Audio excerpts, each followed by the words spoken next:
Dapat na nga bang palitan si Bishop pagkatapos matalo sa SMB? Pero paano nga ba tinalo ang Barangay Ginebra ng Beermen?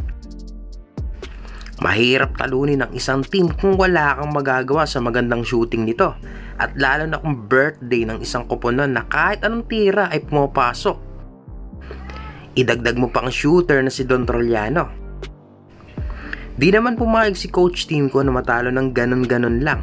Sumubok ng bench player at lumaban ng Barangay Ginebra para maibaba sa 4 na puntos ang kalamangan ng SMB. Pero nagpatuloy pa din sa magandang shooting ang SMB sa mga huling minuto, lalo na si Chris Ross, kaya natalo ang Ginebra. Mas abante si Bishop kay Aska pagdating sa stats, pero di sapat kung walang sapat na tulong sa lokal.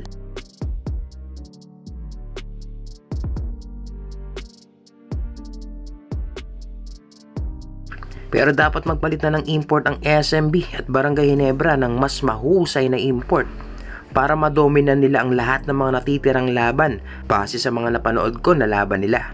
Maraming salamat sa suporta. This is Damon X. Thank you for watching.